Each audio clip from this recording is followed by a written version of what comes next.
खरीप हंगामाची लगबग सुरू असताना नांगरणी, वखरणी, पेरणीपूर्व मशागत आदी शेती कामांसाठी शेतकरी सध्या मोठ्या प्रमाणावर धावपळ करत आहेत. अशातच जळगाव जिल्हा प्रशासनाने अचानक कॅनमध्ये इंधन भरण्यास बंदी घातल्याने शेतकरी मोठ्या अडचणीत सापडले आहेत. डिझेल मिळवण्यासाठी शेतकऱ्यांना ट्रॅक्टर थेट पेट्रोल पंपावर न्यावे लागत असल्याने अतिरिक्त वेळ, इंधन आणि मजुरीचा खर्च वाढत आहे. अनेक गावांपासून पेट्रोल पंप दूर असल्यामुळे शेती कामांवर त्याचा थेट परिणाम होत असल्याच्या तक्रारी शेतकऱ्यांकडून करण्यात येत आहेत. या पार्श्वभूमीवर राष्ट्रवादी काँग्रेस शरद पवार गटाच्या वतीने जामनेरचे तहसीलदार नानासाहेब आगळे यांना निवेदन देण्यात आले. कॅनमधून डिझेल देण्यावरील बंदी तात्काळ हटवून शेतकऱ्यांना मुबलक प्रमाणात डिझेल उपलब्ध करून द्यावे अशी मागणी निवेदनातून करण्यात आली. दरम्यान शेतकऱ्यांना अधिक त्रास सहन करावा लागल्यास येत्या गुरुवारी मोठे जनआक्रोश आंदोलन छेडण्यात येईल असा इशारा तालुका अध्यक्ष किशोर पाटील यांनी दिला. त्याचबरोबर तालुक्यातील प्रत्येक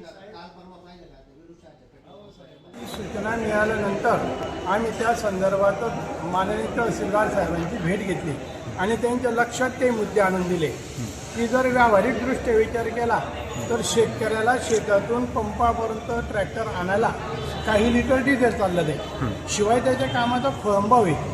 आणि दुसरा विषय असा होणार, त्यांनी लाईन लावली म्हणजे वाहतुकीला सुद्धा अडथळा निर्माण होणार. आणि जे कॅनमध्ये घेऊन जात आहे त्याच्यातलं मी तर त्यांना खात्रीने सांगितलं की एक जण दाखवून दे की हा काळा बाजार करणारा आलेला आहे. आणि जर काळा बाजार करत असेल तर ती शोधण्याची यंत्रणा त्यांची, आपली नाही. त्याच्यासाठी त्यांनी शेतकऱ्यांना विठीत धरू नये. आणि म्हणूनच कॅनमध्ये शेतकऱ्यांना डिझेल देण्यात यावं किंवा काही पंप राखीव ठेवण्यात यावे की तिथे फक्त शेतकरी जातील. आणि दुसरा विषय असा झाला की त्यांनी सांगितलं की बा ह्या काही दिवसांमध्ये डिझेलचा खप वाढलेला आहे.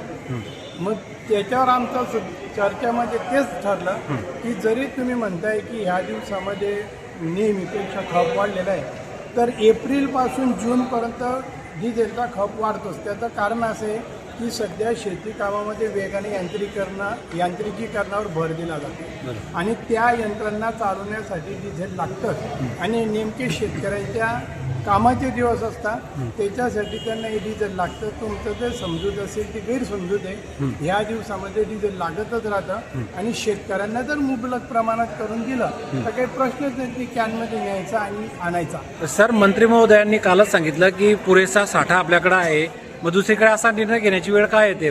मग आता हा विचार त्यांनी करायला पाहिजे. जर साठा पुरेसा आहे तर तुम्ही सुद्धा फिरत राहता, आम्ही फिरत राहतो. पूर्ण तालुक्यात बघा, ह्या पंपावर पेट्रोल डिझेल भेटलं तर पुढच्या 10 पंपांवर तुम्हाला काहीच भेटत नाही. मग मुबलक साठायचं असं का होतं? मग मुबलक साठाय तुम्ही जर म्हणता मुबलक साठायचं तो पुरवठा करा. शेतकऱ्यांना साठा करण्याची गरजच पडणार नाही आणि कॅन आणण्याची गरज पडणार नाही. काय सांगाल, काय मागणी आहे तुमची आता? आज या ठिकाणी आम्ही तहसीलदार साहेबांना आज सकाळी आम्हाला असं कळालं की प्रत्येक पंपावरती तहसीलदार साहेबांनी भेट दिली आणि शेतकऱ्यांना कॅनमध्ये डिझेल देऊ नका असं या ठिकाणी त्यांनी सांगण्यात आलं. खऱ्या अर्थाने शेतकऱ्यांची गडचिपी चाललेली आहे या प्रशासनाची. डिझेलच्या बाबतीत असं सरांनी सांगितल्याप्रमाणे की शेतीची कामं सुरू आहेत, नांगरटी वखरटी पेरणीची लगबग आता सुरू असताना शेतकऱ्यांना डिझेल जास्त लागणारच आहेत. असं असताना या जाणीवपूर्वक या ठिकाणी साठेबाजी कोणी करतंय या नावाखाली, तसं पाहिजे तर शासनाकडे डिझेलचा साठा उपलब्ध नाही. पण या ठिकाणी खोटं सांगतंय की आमच्याकडे साठा उपलब्ध आहे. जर तुमच्याकडे साठा उपलब्ध आहे, आज पेट्रोल पंपवाल्यांनी जर तुमच्याकडे मागणी केली डिझेलची, आज मागणी केल्याच्या नंतर त्यांना 3 दिवसानंतर त्यांना डिझेल मिळतंय. जर तुमच्याकडे साठा उपलब्ध आहे तर आज मागणी केली तर उद्या तुला लगेच डिझेल टँकर यायला पाहिजे, पण ते येत नाही. त्यामुळे या ठिकाणी रांगा लागलेल्या आहेत.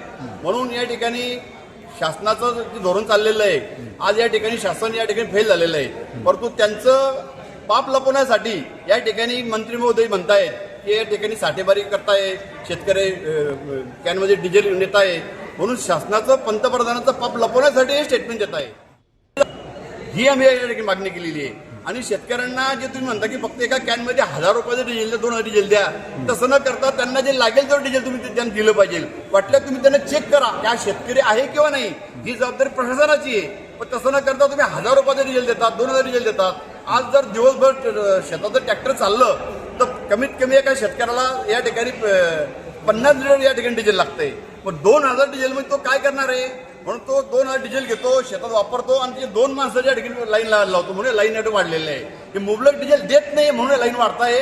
म्हणून या ठिकाणी शासनाने असं न करता जास्तीत जास्त पुरवठा उपलब्ध करून देण्यात यावा आणि कॅनमध्ये जे बंदी घातलेली तेवढं उठवण्यात यावी. अन्यथा या ठिकाणी राष्ट्रवादी काँग्रेस पक्षाच्या वतीने गुरुवारी या ठिकाणी शेतकऱ्याचा जनाक्रोश मोर्चा आम्ही या ठिकाणी काढणार आहोत. या जनाक्रोश मोर्चाच्या माध्यमातून शेतकऱ्याचे अनेक प्रश्न आहेत. या ठिकाणी शेतकऱ्यांना खतं मिळत नाही. खताची परिस्थिती अतिशय दयनीय झालेली आहे.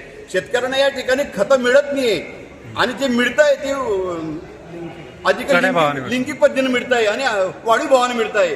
म्हणून शेतकरी इतक्या संकटात सापडला आहे की शेतकऱ्याला या ठिकाणी हातबल झालेला आहे. शेतकरी म्हणजे त्या डोळ्यात अश्रू येत आहे अशी परिस्थिती झालेली आहे. पण शासनाला या काही घेणे देणं नाही. शासन फक्त निवडणुका करायच्या. आज हा डिझेलचा साठा आपण जर बघतोय या ठिकाणी जेव्हा अमेरिकेने युद्धाची सुरुवात केली त्याच वेळेस शासनाने जर याचं नियोजन केलं असतं तर ही परिस्थिती शेतकरी आली नसती. परंतु शासनाला या ठिकाणी या 5 राज्यात निवडणुका महत्वाच्या होत्या म्हणून त्या ठिकाणी जाणीवपूर्वक त्यांनी निवडणुकीला महत्व दिलं, शेतकऱ्याला महत्व दिलं नाही. म्हणून हे हाल शेतकऱ्याला भोगावं लागत आहे. या ठिकाणी शासनाला मी या ठिकाणी गुरुवारी या मोर्चाच्या माध्यमातून या साहेबांना सांगितलं आम्ही तुम्ही जर शेतकऱ्याला त्वरित डिझेल उपलब्ध करून दिलं नाही तर या ठिकाणी आम्ही तीव्र स्वरूपात आंदोलन करणार आहोत आणि रोज डिझेलचे भाव वाढत आहेत. आज जर आपण पाहिलं असेल जवळजवळ 5 ते 7 रुपये या ठिकाणी भाव वाढलेले आहेत. एक दिवसावर त्यांचे 1 रुपये किंवा 2 रुपये भाव वाढत आहे. म्हणजे या ठिकाणी भाव वाढवायचे, जाणीवपूर्वक टंचाई करायची हे शेतकऱ्याला लुटणं चाललेलं आहे. म्हणून गुरुवारी या ठिकाणी मोर्चाच्या माध्यमातून या ठिकाणी आम्ही शासनाला या ठिकाणी धडा शिकवणार आहोत.